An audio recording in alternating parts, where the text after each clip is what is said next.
보통 시대가 바뀌면서 언어들이 바뀌어요. 쓰는 사회적인 담론이 바뀌고 나 죽고 뭐 너 죽자 뭐 이런 표현도 있고 배짜라 뭐 이런 표현도. 근데 요즘은 그런 표현을 잘 안 씁니다. 탕자의 비유에 보면 아버지를 찾아와서 아버지 내 소원 안 들어주면 죽겠습니다. 뭐 그런 이제 연극도 많이 합니다. 저 어릴 때 좀 불량기가 있는 친구 학생인데 너무 연기를 실감나게 해서 뭐 이렇게 배를 째겠다 그래서 상처를 입은 그런 경우도 있는데, 요즘은 나 죽소가 아니에요. 너 죽자 이렇게 다 바뀝니다. 그러니까 피해자는 아무도 없어요. 그래서 요즘 아마 탕자의 비유를 다시 재현한다면 아들이 가서 아버지 내가 잘못했습니다 이건 빼버리고 다 아버지 때문입니다 이렇게 될 것 같아요. 돈 가지고 타락해서 흥청망청 쓸 때는 언제고 이제 와서는 아버지 죽습니다 돈 내놓지 않으면. 이런 세태, 왜 이런 세태들이 만들어지는가, 이걸 좀 어려운 말로는 파라다임이 바뀐다. 이전에 10년 전 20년 전에 했던 이야기의 그런 사회적인 내용이 담론이 완전히 뒤바뀌어지면 사람들이 멘붕 상태가 됩니다. 도덕들이 사라져버리니까. 잘못한 사람이 잘못했습니다 하는 게 정상이지, 잘못한 사람이 내가 뭐 잘못했느냐 너 죽어봐라 이러면 여러분 이 원인을 뭐 여러 가지로 이야기할 겁니다.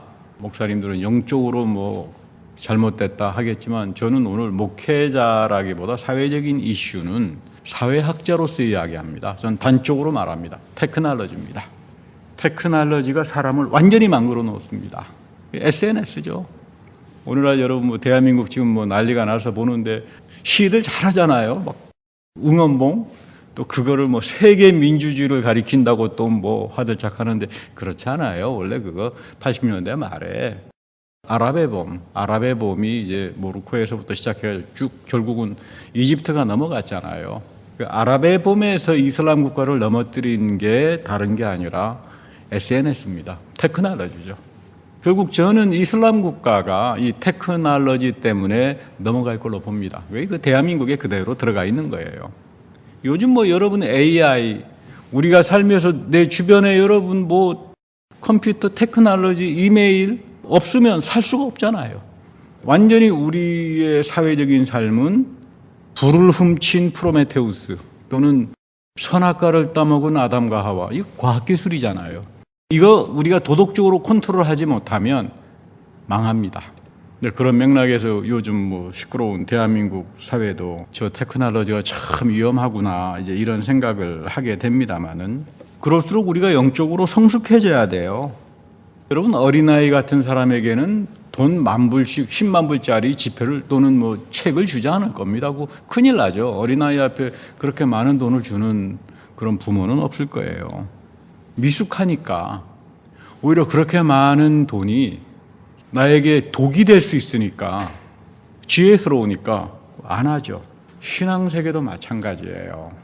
우리가 하나님의 세계에, 신령한 세계에 믿음의 깊은 곳에 그물을 던져야 돼요. 그래야 내가 성령으로부터 지식도 얻고 지혜도 얻고 바른 분별과 판단도 할 수 있고, 이른바 요즘 뭐 재미있는 말들 많이 써요. 가스라이팅을 당한다. 요즘 보면 유튜브를 보면 가스라이팅 잘하는 사람들이 참 많아요. 목사님들도 가스라이팅 잘하지. 가스라이팅이라고 하는 말은 거짓말도 그 사람의 말을 듣는 순간 진짜로구나 끄덕끄덕하고 설득당하는 거를 가스라이팅 능력이라고 말합니다. 근데 저도 잘 아는 선배님 목사님 한 분이 가스라이트 선수가 있어요. 다들 저 사람은 믿을 수 없다. 다 경계하는데 저도 그 선배 목사님 앞에 딱 가서 한 20분만 말을 들면 다 넘어갑니다. 저 같은 사람도. 굉장히 능력이 좋아요. 19분 동안은 얼마나 사람 기분 좋게 칭찬하고 가려운 데 긁어주는지 딱 1분에 자기 생각을 딱 집어넣고는 가스라이팅을 합니다. 그런 저것도 참 능력인데 하나님께서 주시는 것 같지는 않아요. 요즘 보니까 이 대한민국 상황을 보니까 이거 참 위험하다 이런 생각합니다. 뭐 이상한 목사들이 광화문에 와서 막 태극기 들고 나와가지고 소리 버럭버럭 지르고, 이 가스라이팅들이죠. 뭐 금방 북한이나 중국에 막 넘어가는 것처럼 뭐 엄청나잖아요. 불쌍한 사람들은 교인들이죠. 뭐 자기네 교인들. 와서 선동당합니다. 뭐 우리 이 지역에서도 그냥 뭐 저거 좋다고 그러고 뭐 난리치고 저 앞에 연락이 오고, 아니 도대체 목사님들이 하나님 말씀 가지고 정직하게 말을 해야지 있는 그대로 사실대로 왜 가스라이팅을 하느냐. 이게 하나님 앞에서 얼마나 큰 죄인지 아느냐. 아마 여러분 주변에도 못된 친구들이 있어가지고 또 막 괴담, 난동 막 이상한 말들을 이제 갖다 붙일 때는, 여러분 저하고 10년간 열심히 성경 공부하면서 배웠던 하나의 원리 있죠. 괄호에 묶자. 괄호에 묶어야 됩니다. 두 번째는 그 삶의 자리가 뭐냐. 여러분 이거 아주 중요해요. 우리가 하나님 말씀 10년간 배우면서 제대로 배우려면 평소 내가 알고 있다고 생각했던 모든 편견, 이거 괄호에 묶자. 안 묶여지더라도 묶는 흉내라도 내야 된다. 그렇지 않으면 나중에 어떤 문제, 절박한 사태가 다가오게 되면 다 가스라이팅 나갑니다. 사도 바울이 그래서 이 영적의 공중의 권세를 잡은 자들, 오늘날 공중의 권세 잡은 자들이 누구겠어요? 저는 그래서 이번 주는 도대체 누가, 이 표현이 좀 적절한지 모르겠습니다만 대한민국에 중국 드라마를 쓰고 앉아 있나. 그래서 미국의 정계에 있는 믿을 만한 이제 보도들, 그 한국의 이제 보도들을 일주일 내내 봤습니다. 왜냐하면 그래도 여러분들에게는 목회자로서 가장 중요한 건 하나님 앞에서 정직한 말을 해줘야 되니까. 그리고 여러분 정치적인 판단은 여러분들이 하는 거죠. 그러나 사실은 이런 거고, 그러나 양쪽이 다 대한민국이 민주주의로 가야 된다라고 하는 건, 그거는 다 모두가 다 그 어그리 하는 거 아닙니까? 독재로 가서는 안 되죠. 그런 맥락에서 이번 한 주는 참 열심히 공부했습니다. 왕년에 그 공부했던 사회학 지식을 다 동원해가지고, 모르는 거 있으면 친구 사회학자 앞에 이메일 보내가지고 야 이런 경우에 이거 어떻게 봐야 되느냐, 참 그랬습니다. 근데 저는 중국 드라마 같은 드라마를 쓰는데 나타나는 사회학적인 현상이 있어요. 이게 지금 보니까 종교계가 다 망그러집니다. 그런데 놀라운 것은 다 믿어요, 사람들이. 여기에 비극들이 벌어지는 거죠. 바울이 말합니다. 하나님이 심판할 때 내버립니다. 두 번째는 미혹하는 영들이 떨어집니다. 그래서 공중의 권세를 잡은 자들과 영적 전쟁을 하라. 이게 구원이에요. 여기서 한번 말려들어서 영혼이 사냥질을 당해버리면 정말로 비참해집니다. 요즘처럼 구원이라고 하는 게, 구원이라고 하는 건 여러분 뭐겠어요? 보호받는 거거든요. 내 인생의 삶 속에서 어려운 일을 경험하고, 얼마나 주변에 가스라이팅 하는 사람들이 많이 나옵니까? 선동하고 조작하고. 여기에서부터 하나님의 진리와 하나님의 은혜 안에 보호를 받고 내 인생을 복되게 살아가는 것. 여러분 이게 구원이에요. 이렇게 사는 사람들이 죽고 몸의 부활로 가는 영원한 생명으로 가는 겁니다. 요즘처럼 대한민국 교회가 왜 이렇게 무력한가? 전부 다 말들을 꺼내면 올가미를 씌웁니다. 올가미와 같은 말을 들으면 사람들은 그럴듯하고 감정의 분노가 일어납니다. 여러분 교회에서도 마찬가지잖아요. 분쟁이 생기면 가장 쉬운 올가미가 뭡니까? 우리 목사님 너무 사랑이 없어. 이거 올가미 씌우는 거죠. 그 목사님이 사랑이 있는지 없는지 어떻게 알아요? 모든 교인들이 끄덕끄덕합니다. 다 동조하죠. 사실이 뭐냐, 무슨 문제냐 이런 거 없어져 버립니다. 근데 정치계에서는 한 걸음 더 나가요. 올가미 씌운 다음에 두 번째는 괴담을 퍼뜨립니다. 뭐 제보를 받았다, 뭐 이렇다 그러더라. 뭐 그러다가 길거리에서 시위하다가 사람이 다치거나 죽으면 뭐 인권 이름으로, 민주주의 이름으로 자기네 이제 돈벌이 하잖아요. 근데 또 한편에서 보면 제 마음에 또 위로를 받는 건 20대, 30대 시위하는 사람들을 보니까 응원봉도 들고 나오고 부딪히고 서로 치고받고 하지 않은, 어떤 면에서 보면 또 SNS의 또 좋은 효과일 수도 있죠. 그러니까 이렇게 선동당하는 거라기보다는 시위를 어떻게 축제처럼 합리적으로 끌어간다. 여러분 민주주의라고 하는 건 뭡니까? 민주주의는 합리성이에요. 굉장히 중요하죠. 근데 어떤 유명한 목사님은 또 나와가지고 민주주의는 피를 먹고 사는 거다. 그거 거짓말입니다. 그거 토마스 제퍼슨이 미국 독립선언서하면서 영국하고 그때는 이제 상황이 전혀 다르잖아요. 삶의 자리가 틀리잖아요. 그렇게 말을 쓴 적도 없죠. 지금 우리가 영국으로부터 독립을 해야 되니까 왕권이나 귀족제에서 민주주의를 해야 되니까 전쟁을 해야 되니까 피로 흘릴 수밖에, 이거 애국주의를 이야기하는 거죠. 이게 갑자기 왜 뭐 느닷없이, 여러분 민주주의는 여러 차례 제가 말씀드립니다만은 민주주의는 인권이고 개인의 권리를 존중해 주는 거고, 그리고 합리성이고 공공선을 위해서 작동되는 게 민주주의예요. 민주주의가 피를 먹고 사다니요, 그건 뭐 말이 안 되는 이야기죠. 그래도 보면 민주주의는 몰록이 아니라 젊은 세대 20대 30대 아이돌 응원봉 들고 나와가지고 시위하다가 춤추고 노래 부르고, 그래도 that makes sense. 여러분 이게 민주주의잖아요. 이해가 가. that makes sense. 그런 거 보면 어떤 이상한 목사가 나와가지고 민주주의는 뭐 피를 먹고 자랍니다. 난 참 이런 사람들이 목사라고 하는 딱지를, 그리고 자기가 미국 대학에 아주 유명한 대학에 박사학위를 했다고 그래서 찾아봤습니다. 찾아봤더니 제가 말은 안 하겠습니다. 하도 어이가 없어가지고. 여러분 우리가 이런 이 중국 드라마 같은 상황들을 보면서 여기에 광화문에 가서 목사들에게 가스라이팅 당해가지고 울고불고 탄핵됐다 그래가지고 표결됐다 그래가지고요, 신나가지고 박수치고, 여러분 이거 아무런 의미가 없어요. 민주주의는 헌법입니다. 이 원칙대로 가서 헌법재판에서 합리적으로 that makes sense 하면 그 끝나는 거예요. 탄핵이 되면 되는 겁니다. 뭐 그거 가지고 울고불고 해야 될 이유가 없어요. 이런 것들을 중심으로 해서 뭐 방화를 저지르고요, 선동들을 하고, 이런 이 중국 드라마를 쓰는 원흉이 누구냐 봤더니 언론이 참 무섭죠. 참 무섭습니다.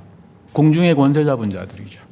그럴수록 여러분, 하나님 말씀은 사실주의적이에요.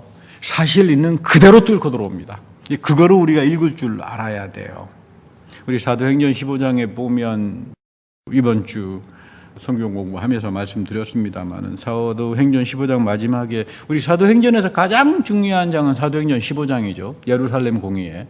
그거 없었으면 바울은 이방 선교 하지 못해요. 가장 중요한 부분인데 여기서 이런 말이 나옵니다.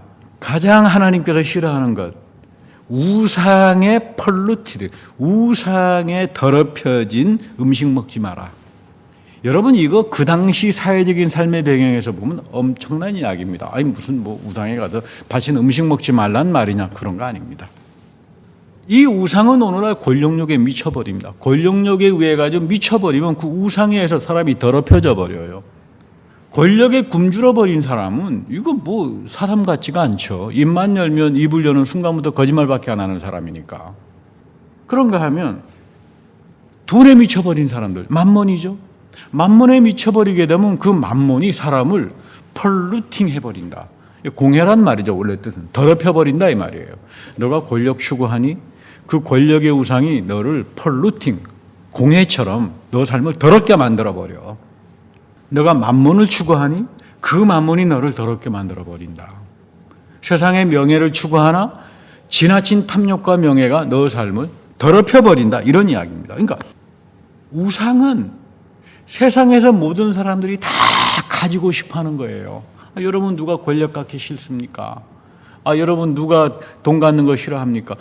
명예 갖기 싫어합니까? 학력 갖기 싫어합니까? 근데 그 정당한 방법으로 해야죠.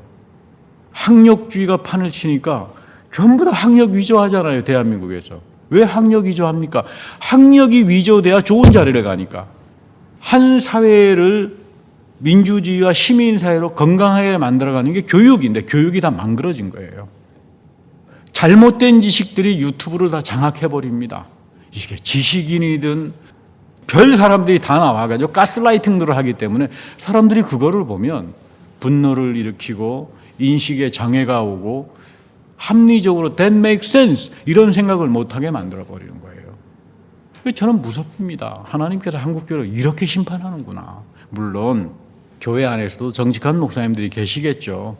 그분들이 남은 자들일 겁니다. 정직하게 하나님 말씀을 가르치고 그 말씀에 따라서 이해할 건 이해하고 아니할 거 아니요 하면 되는 거예요. 그러니까 여러분 교회가 민주주의가 되는 거죠. 두 번째는 사도 바울이 굉장히 중요하게 이야기하는 것은 죄사함의 은총을 가지고 살려면 거짓말하지 마라. 이거 습관된다. 아니면 말고 이거 하지 마라. 하나님께서 의롭게 여기시는 사람은 입을 성화시킨다. 이거 성화의 증표죠. 가장 대표적으로 이사야가 성소에 들어가서 6장에 보면 하나님 만나잖아요. 거기에 보면은 이 사람 이야기가 뭡니까? 아이고 내가 죽게 생겼다. 내가 그동안 부정한 사람들 속에서 입방아를 찍고 살았다 내가. 그때 숯불로 와서 지져버리잖아요. 이거 굉장히 중요한 말이에요. 왜 방언이 나타납니까? 하나님께서 성령을 통해서 오순절날 입술을 지져버리는 거예요. 더러운 말 못한다. 이제는 하나님 말씀만 가지고 산다. 근데 이사야의 체험이죠. 오순절날 성령의 사건의 체험이라고 하는 건 이사야 체험이에요. 이제 나는 너희들을 선택해서 성화의 징표를 가지고 살아가게 된다. 그러니까 기독교인들은 말도 함부로 하지 말아야 됩니다. 뭐 분노가 생기면 욕도 나고 다 그럴 수 있지만 내가 그래도 성화의 징표를 가지고 사는 사람인데 자꾸 와서 미혹을 하고 거짓말로 하면 분노도 생기잖아요. 그럴수록 나는 이사야처럼 불덩이로 하나님이 성령으로 스스로 내 입을 제했을 때 너 죄가 사해졌다. 이 죄사함의 은총을 가지고 사는 사람들에게는 성화의 징표가 나옵니다. 이제는 진리를 가지고 이야기해야 되죠. 정직하게 사실대로. 흔히 부자가 천국에 들어가는 것이 약대가 바늘구멍에 들어가는 것보다 더 어렵다 이런 말을 합니다.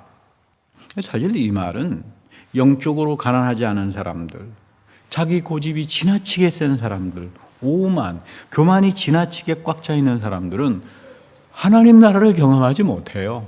여러분들은 남겨진 자들은 이 혼란스러운 미국과 한국에서 혼란스러운 이 시대 속에서 하나님 나라를 체험하면서 사는 사람들 아니겠어요? 왜? 내 안에 죄사함이 있고 성화의 징표가 오니까 끊임없이 하나님이 나에게 영분별의 영을 주셔서 지식과 지혜 안에서 자라게 하잖아요.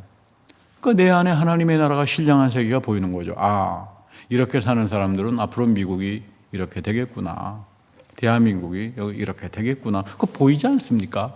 믿음은 보는 거다. 믿음은 바라는 것들의 실상이고 믿음은 보는 거예요. 여러분, 이 교회가 이 새 언약의 복음에 바울이 가리키는 이 복음을 가지고 살 수 있어야 됩니다.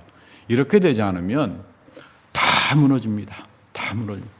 보면 가장 불쌍한 사람들이 교인들이죠. 저렇게 가스라이팅 당하면서 뭐 다 패가망신 당하잖아요.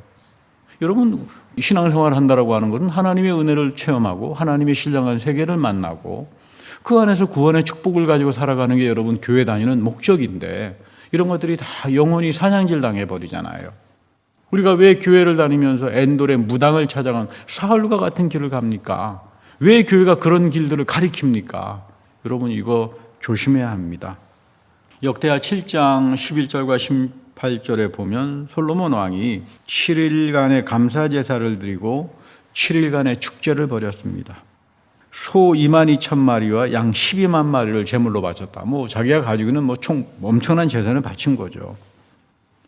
근데 하나님께서 16절에 보면 이런 말이 나와요. 내 이름이 이 성전에 길이 머무르게 될 것이다. 하나님의 이름이 성전에 머물러 있어야 돼요. 하나님의 이름이, 하나님의 거룩한 이름이, 하나님의 거룩한 성령이, 부활의 그리스도가 머물러 있는 곳이 교회죠. 사람들의 영광이 아니라 교회 안에는 하나님의 영광의 빛으로 가득 차 있어야 돼요.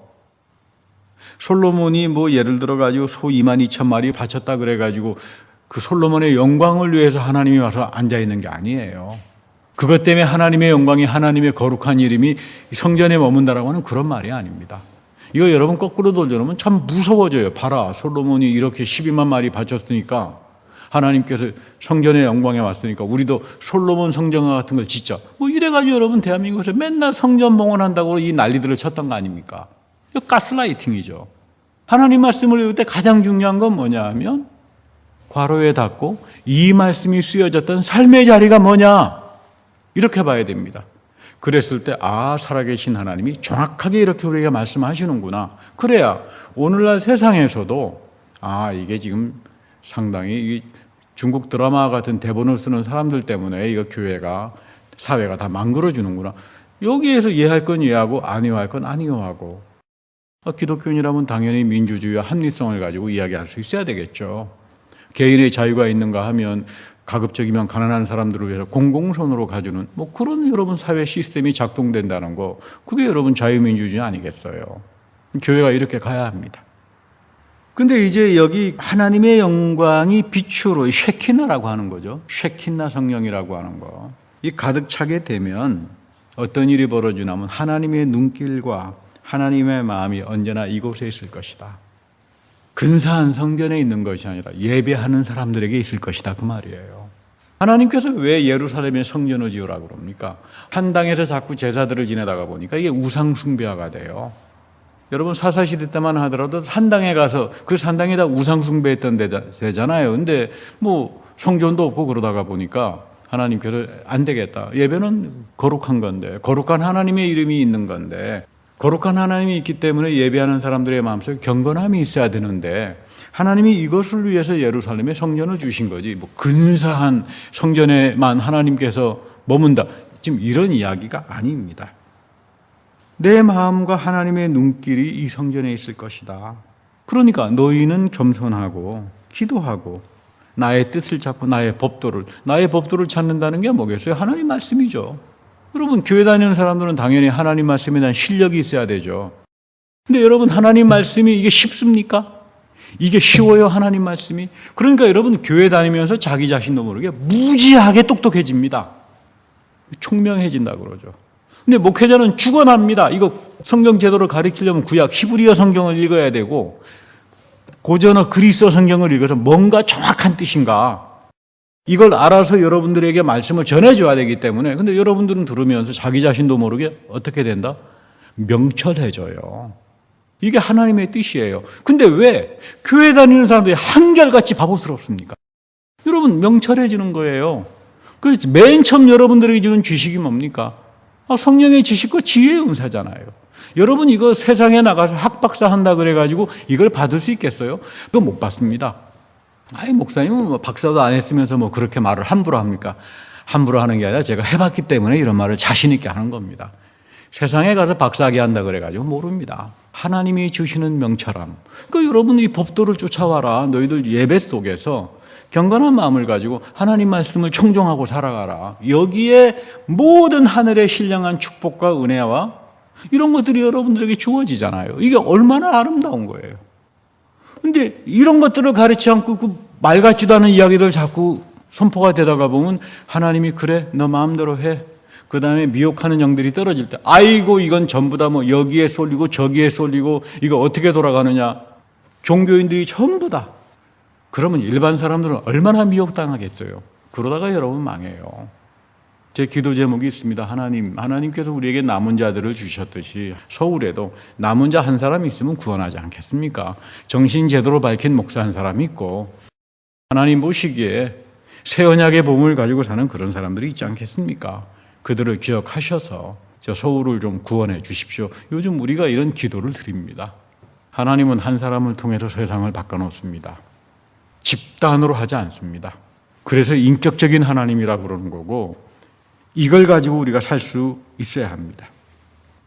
해발 1만 피트에 건립한 성전이 하나 있었습니다.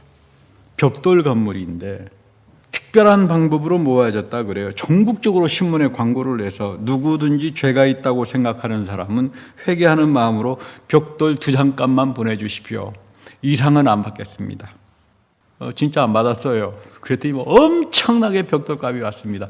그러지 않습니까? 이 세상에 죄가 없다는 사람이 있으면 하나님을 기억하여서 마음으로 벽돌 2장값만 보내주십시오. 그래서 그 이상은 그것도 받지 않겠다 그랬으니까.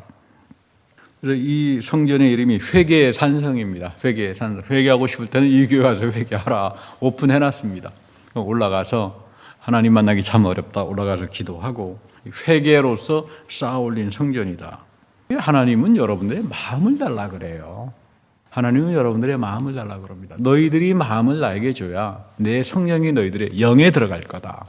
그래야 살아있는 생명이 되는 겁니다. 여러분 사람이라 그래서 이게 다 사람입니까? 눈만 뜨면 거짓말하고 눈만 뜨면 가스라이팅을 하고 선동을 하는데 여러분 이게 사람으로 보입니까?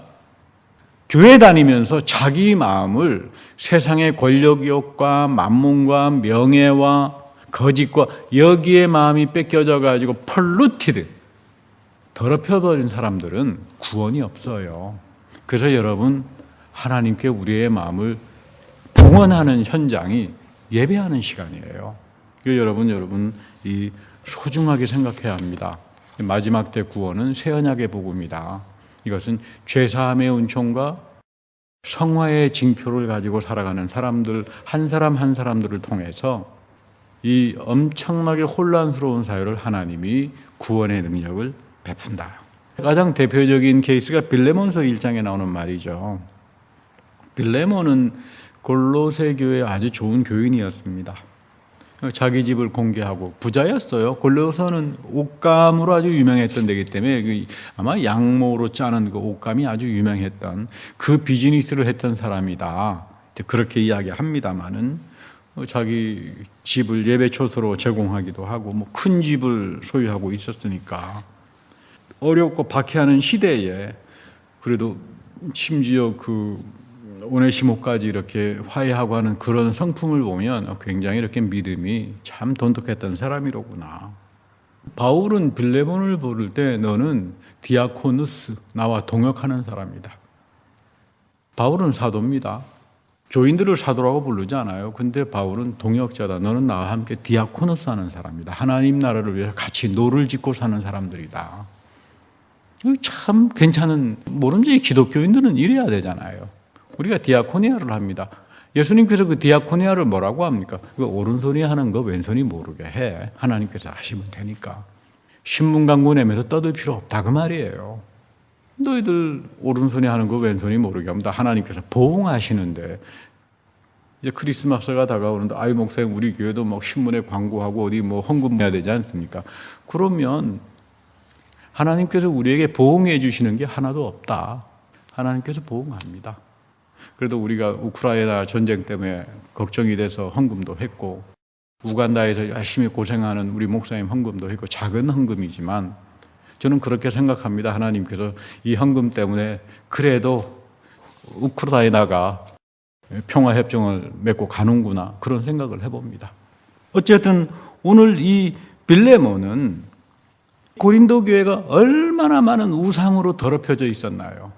고린도 교회는 완전히 우상으로 더럽혀져 있어가지고 권력으로 만몬으로 세상의 명예로, 그러나 이 골로새 같은 경우는 굉장히 비즈니스가 큰 그런 대도시였지만 아주 깨끗한 하나님이 남겨놓은 사람이 있었습니다. 그래서 바울이 지금 로마의 감옥에 갇혀서 빌레몬에게 쓰는 편지가 그런 겁니다. 그대의 사랑으로 큰 기쁨과 위로를 받는다. 감옥에서 난 빌레몬을 생각하면 참 기쁨과 큰 위로를 받는다. 빌레몬이 했던 헌신, 하나님 앞에 그가 마음을 바쳐서 교회를 사랑했던 그 마음들, 그런 사람들을 보면 따뜻한 마음이 생기잖아요. 아, 참 우리 권사님은, 우리 집사님은 참 교회를 사랑해. 그런 사람들 보면 여러분 마음이 따뜻해지지 않나요? 여러분 디아코노스 하는 사람들이 교회 안에 생겨나기 시작하면 굉장한 기쁨들이 있어요. 저와 여러분들이 다 같이 하나님 나라 앞에서 동역을 하는 사람들이잖아요. 디아코노스를 하는 사람들이다. 그런가 하면 바울은 오늘 이 빌레몬에 대해서 뭐라고 말을 하나 하면 당신은 성도들에게 생기를 불어넣어준 사람이다. 굉장히 중요한 말이죠. Refreshing, 너 성령의 사람이었다 그 말이에요. 디아코노스를 하니까, 남겨진 사람으로서 디아코노스를 하니까 그 당시 전부 다 우상에게 바쳐가지고 삶 자체가 전부 다 더럽혀진 사람들이 아니라, 고린도 교인들이 아니라 당신 한 사람으로 인해서 성령이, 쉐키나의 성령이 나타나기 시작하고 그걸로 인해서 많은 사람 성도들이 생기를 얻었다. 이게 여러분 하나님의 역사예요. 성도들이 그대로 말미암아 마음의 생기를 얻어서 나의 형제여 나는 그대의 사랑으로 기쁨과 위로를 받았습니다. 참 아름다운 이야기입니다. 뭐 여러분 그렇다고 해서 그 옛날 골로새서 교회 안에 뭐 사람들이 뭐 그렇게 대단했겠습니까? 뭐 자그마한 교회였겠죠. 차별이 없었던 교회였고 공공선을 위해서 사랑했던 교회였고 차별이 없으니까 민주주의 교회죠. 사도 바울이 다시 말하면 민주주의 교회의 원조 아닙니까? 거기에 동역자처럼 살았던 사람들, 하나님의 성령의 쉐키나가 그에게 영광의 빛이 비춰주기 시작하니까 난 당신을 보면서 위로와 격려와 사랑을 받고 살았다. 이 빌레몬 한 사람 때문에 교회가 신이 나요. 여러분 한 사람 한 사람 때문에 신이 나는 겁니다. 생기들이 돌기 시작하니까 하나님께서 그렇게 역사하세요. 오늘날 예수님께서 내 이름으로 두세 사람이 있는 곳에 내가 있을 거야. 여러분 이거 거짓말 아니에요. 전부 다 미혹당해가지고 지금 가스라이팅 당하는 수백만 사람들의 교인이 있다 그래가지고 하나님께서 거기 임재하겠습니까? 미혹하는 영들이나 떨어지겠죠. 여러분 이거 붙들어야 돼요. 구원은 마지막 때 죄사함의 은총과 성령의 성화의 징표를 가지고 빌레몬처럼 살아가는 사람들이다. 말없이 디아코노스 하면서 동역자로 살아가는 사람들에게 하나님은 엄청난 일들을 일으키시고 축복을 하신다. 제가 무척 좋아하는 그림 가운데 어린아이들 예수님께 데려와 가지고 이제 축복을 받는 그런 기도 명화가 하나 있어요. 거기 보면 재미있는 게 어떤 젊은 얼마는 자기 아기 궁둥이를 예수님 볼에다가 갖다 붙여가지고 이 궁둥이 어린아이 궁둥이 뺨에다가 대는 예수님 그 모습도 있고요. 그런가 하면 어떤 엄마는 막 그 목에다가 자기 어린아이를 앉혀놓으려고 하는 상당히 평화스럽죠. 굉장히 평화를 느끼게 하는 그런 그림이에요. 승천하신 그리스도는 이제 성찬으로 예배 속에 우리에게 오십니다. 우리의 지쳐있는 몸, 영혼에 그분의 몸과 보혈을 주셔서 우리 영혼을 다시 리프레싱, 솟아게 한다. 생기가 있게 만들어간다. 그래서 우리를 성령의 지식과 지혜로 채워주시고 우리를 인격적인 존재로 합리적인 생각을 하면서 살아가는 사람으로 좁은 길이라고 하는 게 뭐라 그랬어요? 예할 건 예하고 아니할 건 아니요 하는 거야. 이렇게 여러분들이 살아갈 때 괴담과 난동과 거짓으로 꽉 차 있는 이 지금 미혹한 세대에서 구원에 이르는 믿음을 가지고 복된 삶으로 살아가게 되는 겁니다. 이런 귀한 믿음과 구원의 축복이 우리들의 교회와 여러분들의 인생에 함께하기를 축복합니다. 다 같이 기도하겠습니다. 하나님, 모두가 다 억울하고 모두가 다 의롭고 모두가 다 자기만 옳다가 하는 이 미혹과 선동의 시대에 우리가 먼저 하나님의 말씀 안에서 성령의 지식과 지혜를 얻게 하시고 세상을 향하여 이해할 것은 이해하고 아니요할 것은 아니요하고 하나님 말씀 안에서 명철함에 이르러 남겨진 자들이 갖고 마지막 때 살아가는 새 언약의 복음에 이 빌레몬처럼 복된 인생들이 다 되게 하옵소서. 우리 구주 예수 그리스도의 이름으로 축복하며 감사 기도드립니다. 아멘.